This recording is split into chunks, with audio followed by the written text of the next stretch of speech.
మనం చూసిన వార్తనే. పేదల ఇంట పండుగ జెండాల పాడులో సంబురంగా ఇందిరమ్మ గృహ ప్రవేశాలు, మంత్రులతో కలిసి రిబ్బన్ కట్ చేసిన ముఖ్యమంత్రి అట. హనుమంతుని గుడి లేని గ్రామం గూడెం ఉండొచ్చు, ఇందిరమ్మ ఇండ్లు లేని తండ గూడెం గ్రామం ఉండదు. అర్హులైన పేదలందరికీ ఇందిరమ్మ ఇండ్లు అందిస్తాం, పేదరిక నిర్మూలనకు చిత్తశుద్ధితో పనిచేస్తున్నాం, విద్యతోనే పేదల జీవితాలు మారతాయి. చుండ్రుగొండ మండలం దామలచల్ర బహిరంగ సభలో సీఎం రేవంత్ రెడ్డి అంటారు. ఇక్కడ 2 మాటలు మాట్లాడుకోవాలి. ఇందిరమ్మ ఇండ్లు లేని గ్రామం ఉండొద్దు లేదు అని అంటున్నాడు రేవంత్ రెడ్డి గారు. మస్తుండయండి, మస్తుండయి. మీరు ఇందిరమ్మ ఇండ్లకు ముగ్గులు పోసిపోతున్నారు. 1,30,000కు పైగా ఇండ్లు అట్లే పెండింగ్లో ఉన్నాయి. 2 ఏళ్ళు అవుతుంది అధికారంలోకి వచ్చి కాంగ్రెస్ ప్రభుత్వం. ఎన్ని అంటే పట్టుమని 10 అన్న ఓపెన్ చేసిండ్రా, 10 లేకపోతే 50 అన్న ఓపెన్ చేసిండ్రా. 1,30,000కు పైగా ముగ్గు పోసిన ఇంట్లో అట్లే పడబడ్డి ఉన్నాయి. చూస్తున్నాయి, ఆపన్న హస్తాల కోసం చూస్తున్నాయి. మీరేమో పునాది లేపినాకనే 1,00,000 ఇస్తామని మీరు అంటారు, వాళ్ళతోటి ఏమో లేవు. ఎట్లా 1,00,000 పెంచి ఇస్తే ఏమవుతుంది?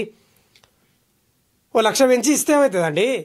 పునాది పోసినప్పుడే 10 రోజులకో 15 రోజులకో 1,00,000 ఇస్తే వాళ్ళు పునాది లేపుకుంటారు.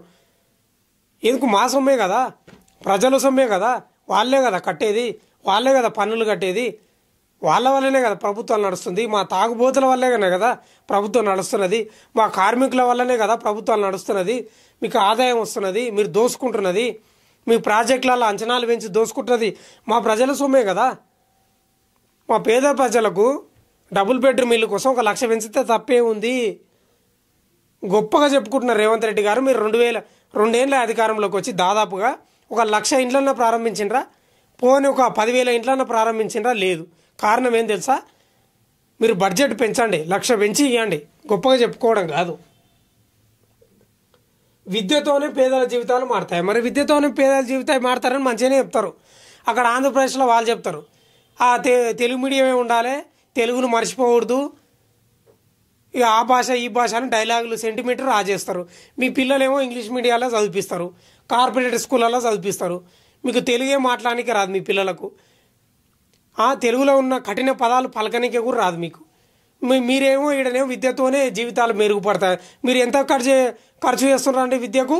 7% అవుతుందా? దాంతో ఆడ దర్వాజాలు లేవు, స్కూళ్ళల్లో చెట్ల కింద కూర్చొని చదువుకుంటున్నారు, ఆ చాక్ పీసులు లేవు, బండలు పెచ్చులు ఊడిపడుతున్నాయి, టీచర్లు సరిగా లేవు, డ్రాప్ అవుట్లు ఎందుకు జరుగుతున్నాయి, ఇవన్నీ దృష్టి పెట్టినరా? మీరు ఎట్లుందంటే గాయం చేస్తున్నారు, మందు పెడుతున్నారు. ఎవరికి అక్కేర వచ్చేది? ఎవరికైనా అక్కేర వస్తుందా మీ మాటలు? విద్యతోటే అంటారు. మరి విద్యతోటే మాకు తెలియదా? ఇంగ్లీష్ మీడియం ఎందుకు పెడతలేరు? పెద్ద పెద్ద నాయకులు అనుకునేటోళ్ళు చెప్పుకుంటలేరా? తెలుగును కాపాడాలి, తెలుగును జాతిని రక్షించాలి, తెలుగు వల్లనే మనకు అన్నీ వస్తాయి. ఏం వస్తున్నాయో నాకు అర్థం కాదు. హైదరాబాద్కి వస్తే జాబ్ వస్తలేదు. తెలుగు మాట్లాడితే జాబ్ ఇస్తున్నాడు ఎవడన్నా? ఇంగ్లీష్ మాట్లాడితే జాబే ఇస్తలేడు ఎవడు. మీ ఉద్దరం ముచ్చట్లు బంద్ చేయండి. ఇంగ్లీష్ మీడియం విద్య ప్రవేశపెట్టండి. తెలుగు ఎక్కడ పోదు, కానీ మాతృభాష ఎక్కడ పోతుందని నాకు అర్థం కాదు. ఇంట్లో మాట్లాడుకుంటాం. డైలాగులు కాదు, పని కావాలి. మీ గొడవల్లోకి నన్ను లాగొద్దు. నేను ప్రజల ముందుండి నడిపించే నాయకుడిని. ఏం లాగుతారేమో, అన్నిటికీ మమ్మల్ని లాగుతున్నారు. అన్నీ తెలుసు. గో హెడ్ దిశానిర్దేశం చేసిన గులాబీ బాస్, పార్టీని ముందుకు తీసుకెళ్లాలన్న కేసీఆర్, ప్రజలకు ఎవరు ఏం చేశారో తెలుసు. కాంగ్రెస్ పై నిప్పులు చెరిగిన కేటీఆర్ అట. పార్టీలోకి పెద్ద ఎత్తున చేరికలట. కేంద్రం నిర్లక్ష్యంతోనే యూరియా కొరత, కొత్తగూడెం ఎయిర్పోర్టుపై కేంద్రం మంత్రితో చర్చిస్తా, మీడియాతో వ్యవసాయ శాఖ మంత్రి తుమ్మల నాగేశ్వరరావు అంటున్నాడు. నక్సలిజం నిర్మూలన 6 నెలల టార్గెట్ అట. అప్పటి వరకు మోడీ సర్కార్ విశ్రమించదు. 6.5 కోట్ల మంది జీవితాల్లో వెలుగులు, కేంద్ర హోంమంత్రి అమిత్ షా అంటారు. నక్సలిజం నిర్మూలన 6 నెలల టార్గెట్ అట. టార్గెట్ పెట్టుకున్నాడు కదా ఆపరేషన్ కగార్, నిర్మూలిస్తా అంటున్నాడు మొత్తం పూర్తి స్థాయిలో. ఆపరేషన్ కగార్ తోటి మరి ఎంత సరే, ఎన్కౌంటర్లు చాలామందిని చేసిండ్రు, మీ మీద ఆరోపణలు కూడా వచ్చినాయి, పట్టుకొని కాల్చిండ్రని. వాళ్ళేమో చర్చలు చేద్దామంటే మీరేమో వస్తలేరు. అంతం అవుతుందా నక్సలిజం? నాకు అర్థం కాదు. వాళ్ళని చంపుతారేమో కానీ ఆ భావజాలం అన్న అంతం అవుతుందా? ఏమో తెలియదు, డౌటే ఉంది నాకైతే. చూడాలి మరి ఏం జరుగుతుందో. తల్లుల దీవెనలతో మాస్టర్ ప్లాన్ అమలు, సకల సౌకర్యాలతో మేడానం మహాజాతరనట.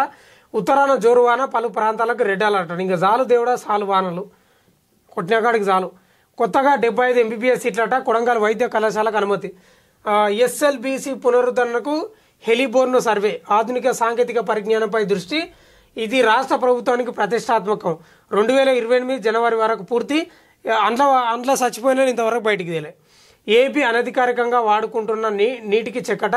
టన్నెల్ నిర్మాణంలో నిపుణుల ఇంజనీర్లతో 3 షిఫ్టులలో పనులట. భద్రత ఎవరు వస్తారేమో డౌటే నాకు. ఆ టన్నెల్లో పనిచేయడానికి కార్మికులు వచ్చేది డౌటే. భద్రతా ప్రమాణాలపై నిరంతర పర్యవేక్షణ. ఎస్ఎల్బీసీ పనులపై మంత్రి ఉత్తమ్ కుమార్ రెడ్డి సమీక్ష. అందులో పడ్డాలని మాత్రం ఇంతవరకు తేలే. వాళ్ళు సమాధి అయిపోయారు అలానే. సిబిఐకి ట్యాపింగ్ కేసు,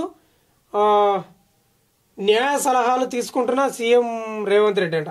ఇప్పటికే కాళేశ్వరం కేసును సిబిఐకి అప్పగించిన ప్రభుత్వం 2-3 రోజుల్లో ట్యాపింగ్ వ్యవహారంపై నిర్ణయం ప్రకటించనున్న సీఎం అట. ట్యాపింగ్ కేసును విచారిస్తున్న సిట్టు 2023 నవంబర్ 15 నుంచి 4013 నెంబర్లను ట్యాప్ చేసిన ప్రణీత్ రావు బృందం అట. రాజకీయ నాయకులు, సినీ ప్రముఖులు, న్యాయమూర్తులు, జర్నలిస్టులు, పారిశ్రామికవేత్తల టెలిఫోన్లను ట్యాప్ చేసిన వైనం తీగలాగి డొంకను కదిలిన సిట్ అట. ఇక ఇప్పుడు కాళేశ్వరం ప్రాజెక్టును కూడా సిబిఐకి ఇచ్చారు కదా, ఫోన్ ట్యాంపింగ్ కూడా ఇస్తారంట. రాష్ట్రాల ఆదాయ లోటును కేంద్రం భర్తీ చేయాలి. నేను చెప్తున్నా చూడు, ఇవి ఉన్నాయి కదా, ఈ ఫోన్ ట్యాపింగ్ అంశం, కాళేశ్వరం అంశం ఉన్నాయి కదా, 2 సిబిఐకి అప్పగిస్తున్నారు కదా. ఓన్లీ విచారణ మాత్రమే సాగుతుంది. ఎక్కడ చర్యలు ఉండవు నాకు తెలిసి. నా అంచనా ప్రకారం, నేను చూస్తున్న ప్రకారం, నేను గమనిస్తున్న ప్రకారం రాజకీయాల్లో నాకు తెలిసి పెద్దగా చర్యలు అయితే ఉండవని అనుకుంటున్నా. చూద్దాం ఏం జరుగుతుందో. ఎందుకంటే బీజేపీకి వ్యతిరేకంగా ఉంటేనేమో ఈడీ, సిబిఐ దిగుతాయి. వాళ్ళకు కొంత అనుకూలంగా పొత్తు పెట్టుకుంటాం,